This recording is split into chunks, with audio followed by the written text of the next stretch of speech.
چقدر الان خوشحال شده. خب پس دیگه هیچ مشکلی نیست. این یعنی آرامش. تا وقتی اون زن و دختراش از این خونه نرن من آرامش ندارم. میگم آبجی رنا، این سویلای با فکر داداش هالوک داره رویا پردازی میکنه ها. نمیدونم یعنی داداش هالوک امکان نداره. چرا فکر کردی من میخوام سویلای و هالوک رو دوباره به هم برسونم این جیهان؟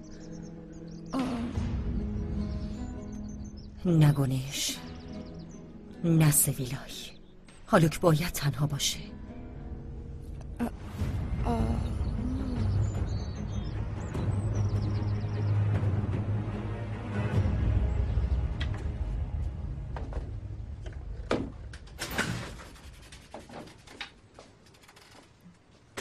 سرویس شروع نشده جوون. امروز زود باز کنده ای. نمیشه، مجازات داره. همه یه مجازاتی دارن که باید بکشن. تو هم مثل کسی که داره میره تا جزاشو بکشه با من رفتار کن.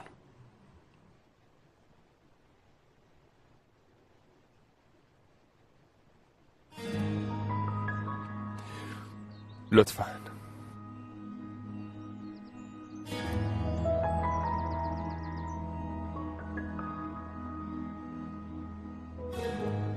خیلی خوشحال شدم اومدی. دیگه نمیخوام هی بپرسی چرا نیومدی. امروز کار نداری؟ دارم. آماده کردن صبحانه برای پسرم. اوه، مادر با احساس من. خب موضوع بعدیمون چیه؟ الف مشکلات خونه، ب نامادریم. ج هیچ کدوم. نامادریت قرارداد ازدواج امضا کرده. چشمت روشن. شوخی میکنی؟ کار آبجی رعناست. مگه به راحتی میگذری؟ پس بابا خیلی عصبانی شده. آفرین، به منم که چیزی نگفتن. روحم خبر نداشت. خب پس حالا که اینجوری به من دیگه نیازی نداری. خودت قبل از من همه چیزو میفهمی. نه خیر، من همیشه به تو نیاز دارم. دلم میخواد با پسر خوش تیپم خوش بگذرونم. مامان مثل که حالت خوب نیست. بی ادب. یادته میگفتی میخوای پیش من بمونی؟ میدونم اگه بخوام میتونم بمونم. نه، من میخواستم بگم که پسرم خیلی دوست دارم پیش من بمونی. چشم آبی من. چی میگی مامان؟ بله، مگه تو چشم آبی من نیستی؟ ما اون مسئله چشم آبی رو تو 13 سالگی حل کردیم. نمیخوام گذشته رو یادآوری کنم. ببین، اگه بخوای مادرتو اذیت کنی همه دوستاتو جمع میکنم و دوره بلوغتو براشون تعریف میکنم. هی وای نه.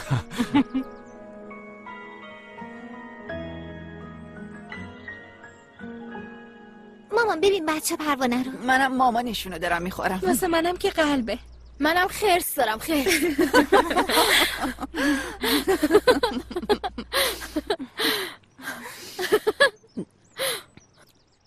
بچه ها، میدونم از شنیدن سوالای تکراری و این مشکلات خسته شدین، ولی خب عشق مادریه دیگه. بپرس، زود باش بپرس. ما نگاه نمی کنیم، گوشامونم میگیریم. شما به اینجا عادت کردین؟ ببین اینجاها باغ زیتون بوده. من اینجا وایساده بودم و خونه رو روی من ساختن. خونه به من عادت کرده. ببین سبک زندگیمونو. پری جان اون سبدو میدی به مادر؟ تو معلومه واسه چی انقدر مشتاقی. دهن منو باز نکن لطفا. عزیزم هرچی میخوای بگو، منو نترسون. ولی اینم بگو که دوره تمرکز چطوری گذروندی؟ راستی بچه‌ها دیشب چطور گذشت؟ خوبه، منم مادرتونم اما هیچ کدومتون تعریف نکردین. اتفاق قشنگی نیفتاد که تعریف کردنی باشه. دیگه با اون آدما کاری ندارم. ای بابا، به خدا مامان جون دیگه کاری باهاشون ندارم. چی شده مگه؟ مامان جونم شما چرا خودتون هیچی نمیگی؟ من خب چی باید بگم؟ اتفاق خاصی نیفتاده عزیزم. مامان کنجکاوم که چه حسی داری؟ داداش هالوک میتونه تو رو خوشبخت کنه؟ هری جون دیگه چی؟ خیلی بدی آبجی. یعنی چی خیلی بدی؟ آخه این چه سوالی بود پرسیدی؟ شما حالتون خوبه؟ مامانمون با هالوک مرتوغلو ازدواج کرده. میدونین چند نفر الان دوست دارن جای مامان باشن؟ مامان جون مسلما خوشبختی دیگه. البته که خوشبختم. چیزی بدی احساس نکردم. گنش خانم این گل برای شماست. وای متشکرم. حالا ببینین خوشبخت هست یا نه؟ حتما ناراحتی؟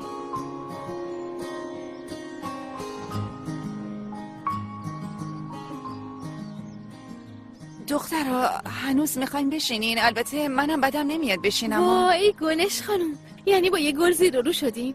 میخواین دختراتون رو تنها بذارین؟ نه بابا به اندازه کافی نشستیم. به نظر من تو برو. باشه پس من میرم. تو چرا یهو بلند شدی؟ مامان جون من و خواهرام میتونیم امروز با هم بگردیم؟ اگه دیر نمی کنین باشه ابی نداره. یعنی تنبیه هم تموم شد؟ وای سرین جان مثل این که میخوای تنبیه تو ادامه بدم. ای خدا پاشیم بریم پاشیم.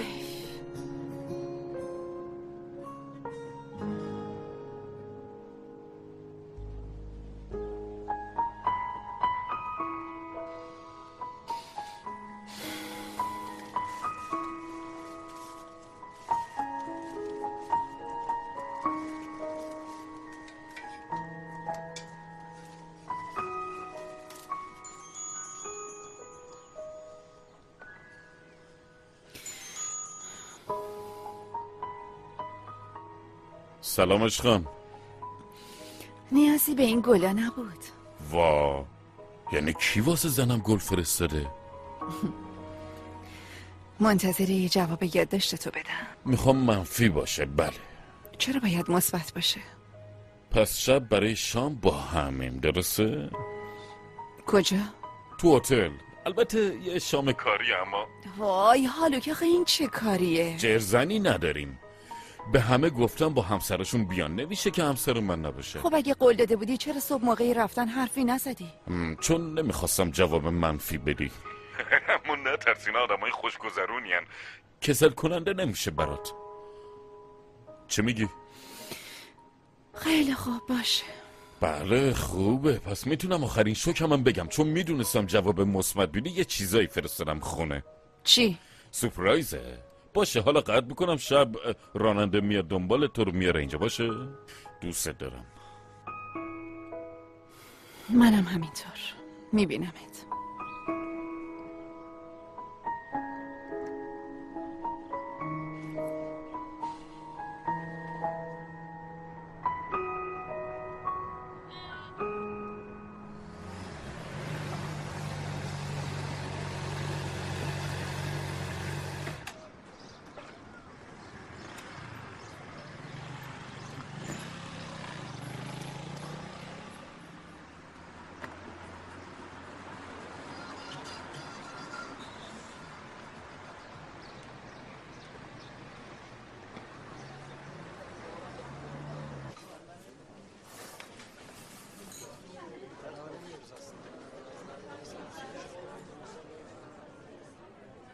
بلای جون اومد.